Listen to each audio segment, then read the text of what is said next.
If you were looking for career advice from a career coach, and he had led teams that have placed over 6,000 pros in 21 industries, worked at the largest Fortune 500 recruitment firm in the world, was responsible for over $50 million of placements of executives, and was one of the top recruiters recognized nationally while serving in the United States Army, you'd probably say he's qualified. This is the Executive Career Upgrades Podcast. Career competition is fierce. If you're a director, a VP, or an executive, this podcast is for you. This is the Executive Career Upgrades Podcast. And this is your host, Tim Madden.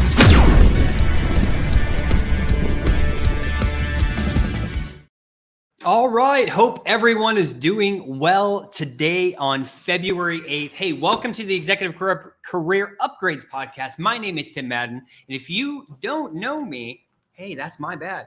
We help those targeting six figures and multiple six figures, right? Land jobs they love quickly in today's marketplace. Maybe it's starting a new role, right? The best way possible. Because I know a lot of people struggle for that. And we also do some leadership and development because I consider myself a leader for life. And you should too, if you're listening to this podcast. Hey, we go live each week inside the Executive Career Network, which is the fastest growing career network on Facebook. We are almost up to 10,000 directors, VPs, and executives across the nation. Hey, if you're watching live in the ECN, say hey below. And we also stream to our friends over on LinkedIn and YouTube. And then, of course, we upload to everywhere on the internet. Maybe you're checking out the episode from Apple or Apple Podcasts or Spotify. I just noticed too, before we get started, Raquel, I'm so glad that the banner for the podcast, right?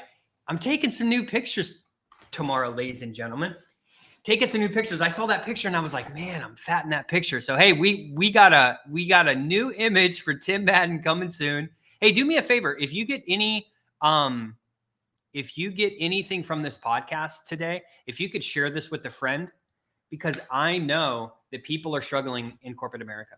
I know they're struggling. I know 96% of people this year are considering a career move. So how do you stand out? How do you stand out? That's what we're going to be talking about today. How we've helped so many people last year get jobs they love. Good news for those in the ECU Career Accelerator Program. We had 8 offers come in the past 7 days of multiple six-figure offers. Congratulations to all the clients that accepted new roles. I wish you the best of luck. All right. Hey, and for those, me and Christina have a new book coming out soon. So probably in the next 30 or 45 days, right? We just wrapped up the book yesterday. Was the final, it was the final, it's nearly done. We're just picking a cover right now. And I'll let you know the title soon. But it's going to be around, right, how to get the job and money that you deserve in the marketplace. So I'm super excited to share all that with you. Stay tuned. Hey, before we get started, as always, if you need help in your career, you can go over to execupgrades.com/podcast, schedule a free career consult with one of our enrollment advisors so we can find out, hey, what are you targeting? Why are you not there now? Where do you feel you need the most help, and how we might be able to support you in achieving your career goals in 2023. Excellent. Episode 69. Hey, we helped a lot of people accelerate their careers last year. 752 professionals. And I wanted to share with you on this episode specifically, right? The people that really got success and the people that really didn't get success, and what basically happened with those. Because it's not always the plan. Sorry, there's a bug flying around if you're watching me live right now. Get away, bug. Hey, if it's not really the plan, hey, we have excellent plans here at ECU. We have, automate. We have a lot of stuff to help professionals. But it's never the plan. It's never the plan that holds people back. So that's where I'm starting today. The clients that had the most success working with us last year, I put down commitment to their success, but more importantly, they believe. So many people are skeptical and so many people don't know their true potential. Hopefully you get this concept, because it took so long for me to click in my head, that really step number one is you have to believe you deserve it and believe it's going to happen. And it might sound cliche, but really I was thinking about earlier today, right? What's the, when you just look at, let's go out on a limb here, right? When you just look at Alcoholics Anonymous, right? What's the first step in AA? Like admitting you have a problem. What's number 2? What's before the 8 steps though? So many people trying to worry about the 8 steps when they don't even know they have a problem and they don't even have a belief that they can be sober. And I really do think that's with most job seekers nowadays. They don't believe that they could be at the level that they should be. Okay. They don't believe that a CEO wants to talk to them about how they can, change their business unit and optimize it. So my best tip for you is just like my best tip for all of my clients. Do not worry about the plan right now. Because if you don't have a strong belief in I'm going to be committed to my success, right? I'm going to continually believe that I am, worthy of this position and I can operate in this position. Let me be very clear with you. The plan won't matter. The plan will not matter. Most people have it backward. They want to get the plan and then worry about committed and believing, and they never achieve their goals. So again, regardless of the plan, before it's even developed, you need to have a strong commitment to your success. And number 2, you have to have belief that you actually are capable of reaching your true potential and that it is going to happen for you. I go back to this. I do this analogy with, we do a lot of mindset because that's what holds most people back here that are trying to reach these, higher echelon corporate levels. And we do exercises that we call reframing beliefs. Follow me for a second. Okay. Follow me for a second.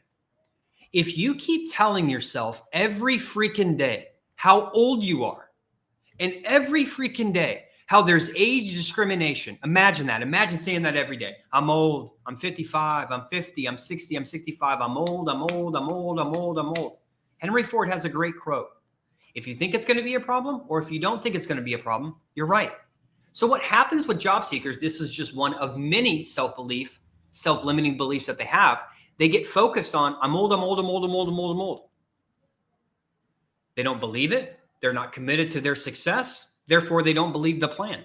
So I encourage you, I challenge you right now to say, what are all of the reasons that I've been telling myself that I'm actually stuck? Are they true? Hey, if you're old and you're 60 years old, do other 60-year-olds have success in their career? Yes. So how are they having success and you aren't? Just some food for thought. If you do not get rid of these self-limiting beliefs of underqualified, overqualified, big company, small, all of these things, you are never going to maximize your true potential. So the clients that had the most success last year, number 1, committed to their success. Okay. They don't tell themselves excuses and they have a strong belief about their potential and a strong belief that they're going to get it. That outweighs our plan here, because if you don't have that, why would you ever implement the plan? You don't believe it anyway. Most people struggle with that concept though. The people that where it clicks, they're just like, oh, I just have to do this plan and then I'll get that result. Yes, absolutely. Number 2, this is a reason why most people struggle. Okay. People typically highly underestimate the amount of time a high level search takes. Clients always ask me all the time, how long is this going to take? How long is this going to take? What do I need to do specifically every single day? Look, you're targeting C-suite roles, VPs of big companies. Competition is fierce. To those clients that's always told me, how long is this going to take? How long is this going to take? I always say, hey, how much time do you have? Is this a big priority for you? How can you commit the most time possible? Because most people don't manage their time and look at it every single day. So that's why we have like a success schedule here, which is, hey, when you getting up, when you going to bed, when you going to work if you're working, when you hanging out with your wife, when you cooking your food, when you doing this, when you doing this, okay, when are you going to work on your job search? Because it takes work. People typically highly underestimate. I brought this up a couple of weeks ago for all of the users that were affected, right, by the layoffs recently. They're like, oh, this is so tragic. I need to take multiple months off. And I'm not trying to be insensitive.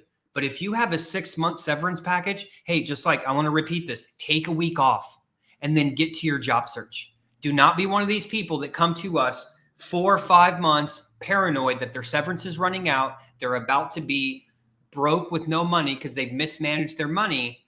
And now they want to blame it on corporate. No. Give yourself more time than you need in these searches, right? This takes more time than you think. I tell the clients, hey, every day we need 45 minutes. That's excluding if you have to prepare for interviews and do all of these crazy presentations, etc. So strap in. So clients typically highly underestimate it. But think about it. It should be hard. I'm sorry, ladies and gentlemen, it should be difficult to get high-level roles. It should be, okay? They're competitive.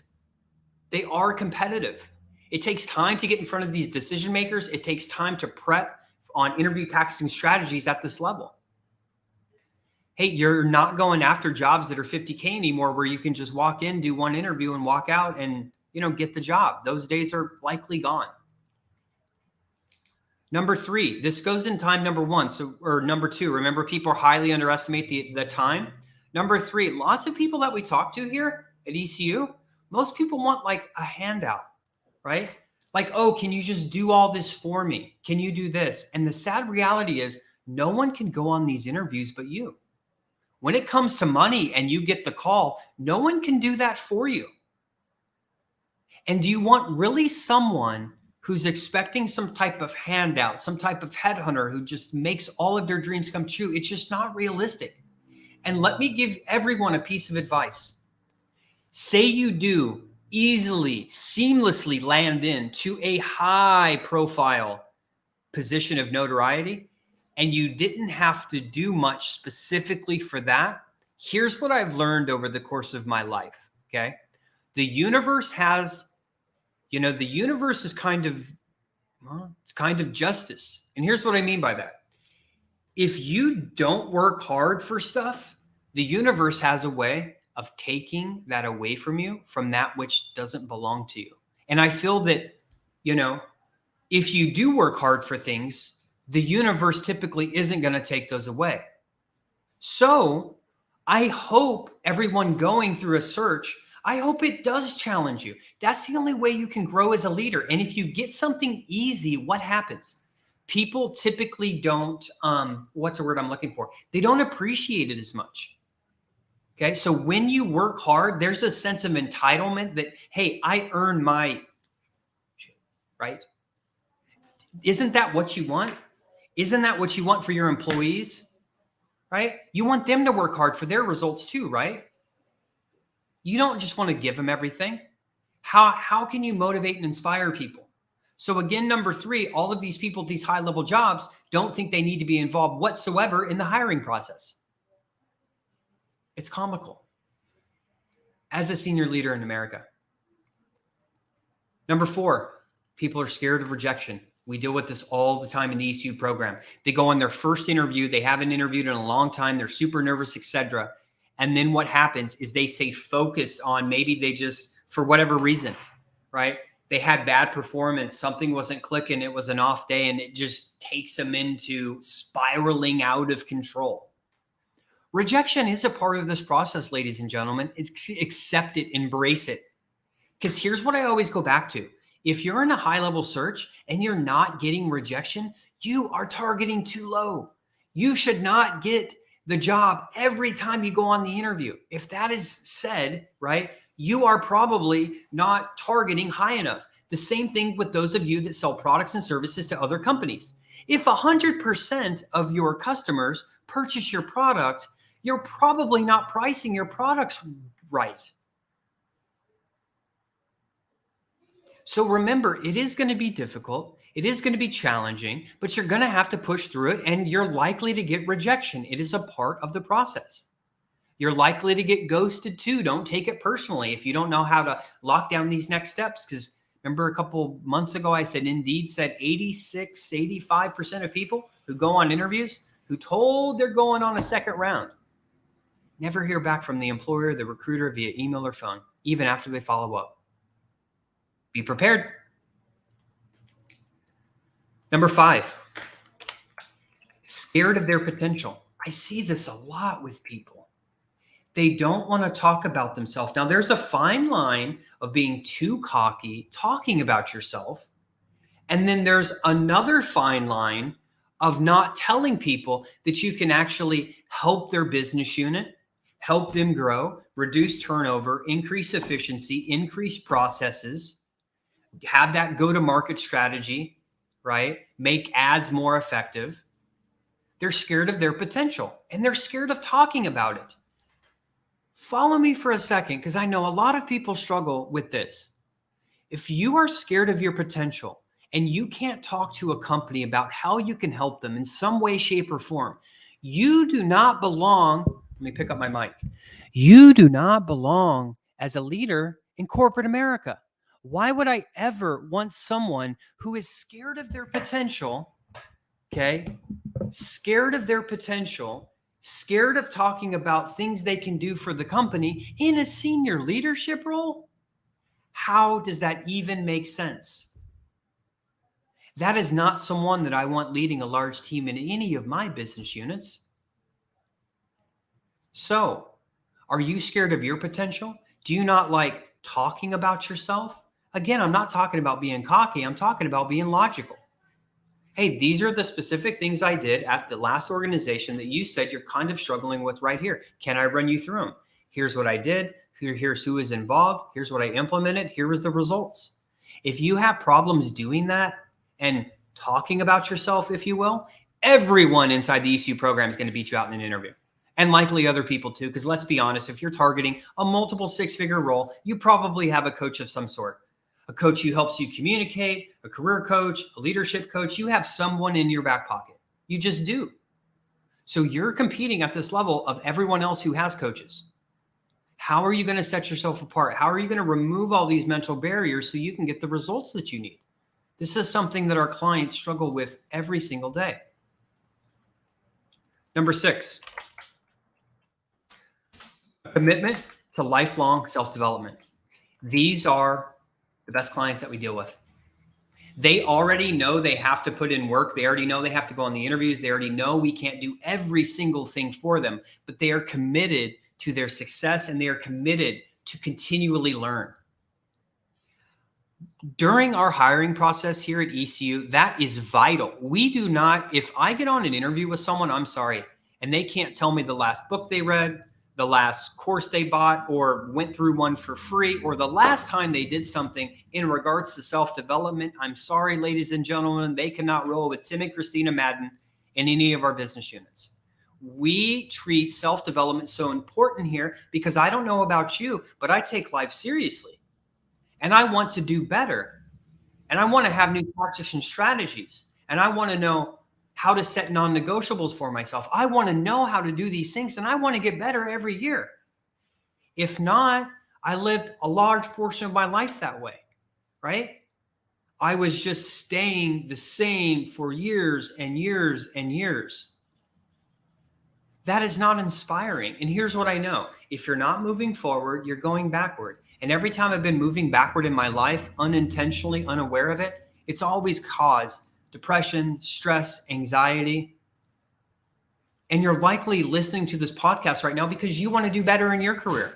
So I would say, what are you doing this year, even if you already have a job you love, to be a better leader, to be a better communicator, to be a better parent, to be a better grandparent, right? To be maybe a role model for other people in your family?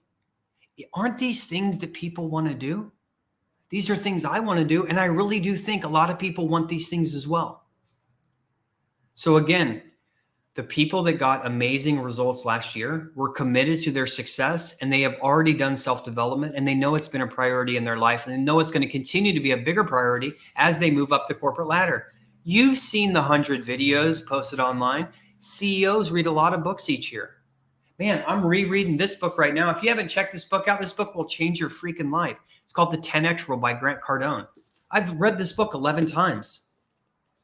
Or Be Obsessed or Be Average, or The Power of Positive Thinking, or Extreme Ownership by Jocko. There's so many just great, phenomenal books out there that I can't believe. I'm so excited when I was talking to a client this morning, right? And I was so excited to share the Extreme Ownership book with Jocko Willink because it's just a phenomenal book on leadership. One of the best books I've ever read. It's well written, well organized, etc. You'd be crazy to be a leader in corporate America and not to times. I highly encourage you to do that. So, hey, stay committed to your own self-development. And here's the thing. I'm not saying you need to spend a bunch of money or a bunch of time. Most people fail to consider that 10 to 15 minutes on an Audible right before work, right after work, on your lunch break, right, does a lot. I think there was a study done, don't quote me on this, but if you listen to Audible books in the morning, in the evening, during lunch, or like while you're traveling to work, if you're still going, if you're a commuter, 1 year of doing that is equivalent to an MBA. Imagine doing that every year. Every year. It's wild, right? All right. Next, 7 and 8, right? Inaction and action. We've seen clients that have the right mindset, or they think they do, they have the right plan, but they still fail to keep the required action each day. So if you're a job seeker, I got an analogy I want to share with you today. Or if you're considering a career search, which by the way, if you are, go to execupgrades.com/podcast. We can help you, right? But it's the fire analogy. Follow me for a sec. To get momentum, there's a couple different, there's treads, there's a rocket, and there's fire. I'm going to give you 3 analogies. So think about this. If I'm working on my job search today, okay, if I'm working on my job search today, and I get no results, no one contacts me, etc. I see you, Dr. Ford. That's an amazing book. Thank you. I'm glad you're reading that book. It's like putting wood on the fire. If today I put wood on the fire, and then tomorrow I do my job search and I put wood on the fire, and the next day I put wood on the fire, and the next day, and the next day, and the next day, and the next day, what's logical to happen? The fire is going to get bigger. But what happens if I take 2 days to work on my job search and then take 2 days off? That fire going down and up and down and up and down and up and down. Not effective. If you're in a job search, you need to be chucking a lot of wood on that fire every single day to where that sucker burns so bright that everybody sees it. Most people don't do that. I see most people that say, oh, I applied for, last month I applied for 3 jobs and I'm waiting for, I'm like, it's going to be 5 years before you get a job. Remember, number 2, most people typically underestimate the amount of time it's going to take. So chuck wood on that fire, ladies and gentlemen. Chuck wood. It's the same thing with the rocket, right? It's so hard to get started, man. How's a rocket work? It takes, 95% of the fuel just to take off the ground and get some momentum. Same thing with the tires spinning, right? You ever been stuck in mud? They're just spin. But what happens when you just get that little bit of traction? You take off. These are all analogies, but it's the same way a job search makes. You have to take the daily action to be successful. And those that have the best plan and they're good leaders and they do this, but they're just not doing too much, are not going to get the results. We tell our clients all the time, you're in sales right now. You're trying to sell your product to another company, right? And what do we worry about in sales, right? Hitting our numbers, staying accountable, checking our KPIs. That is the same thing, right, for a job search. So let's recap right here. Number 1, our best clients last year, I'm going to tell you what they did. They had a strong commitment to succeed, a belief of their potential, and a belief that was going to happen for them. Number 2, they are committed to self-development and leaders for life. And if that's you, congratulate yourself. That inspires me. And number 8, they take action. Every single day, they're chucking wood on that fire. The people that were not effective highly underestimate the amount of time. They're looking for a handout at the executive level. They're scared of rejection, scared of their potential, and scared about talking about themselves. If you are struggling with any of those areas, I highly encourage you to get help. Sometimes we've talked to people 12 months ago, 12 months ago, they were in a bad place. We talked to them again. They're still in a bad place. Don't let that happen to you. What's that called? Insanity, right? Keep doing the same things over and over and over. Yeah, Dottie, I love that Atomic Habits book. I'm on number 3 reading I just read it for a 3rd time with Robert, actually. It's just an amazing book. And if you struggle with anything regarding habits, which is basically your whole life, definitely get that book. So I just wanted to come to you today to say, hey, this is how we helped 752 people last year accelerate their careers. And I wanted to share with you some trends and not worry about the blueprint. Not worry about the interview tactics and strategies, not worry about how to get on, not worry about any of that. Because if you don't have the strong foundation, which I just shared with you, none of that stuff will matter. It won't matter about the resume and LinkedIn you got somewhere from someone. It don't matter. Okay. Just some food for thought. Hey, we are super excited this year to have a couple high visibility professionals come on this podcast and inspire you. We are super excited to announce soon some of who those professionals will be. We are super excited to have them on board. So stay tuned. Stay tuned for the upcoming book releases for me and Christina to just give you tactics and strategies to help you in career and life. And again, it's less about do this, and it's more about here's what I have found to obtain a decent amount of success in my life and in Christina's life as well. Hey, until next week, if you are struggling finding a new job, if you've been thinking about it for a long time, if you're starting a new job and you don't have a plan, if you need to enhance your leadership development, go on over to execupgrades.com/podcast, schedule a call with our enrollment team. Until next week, have a great day, everyone.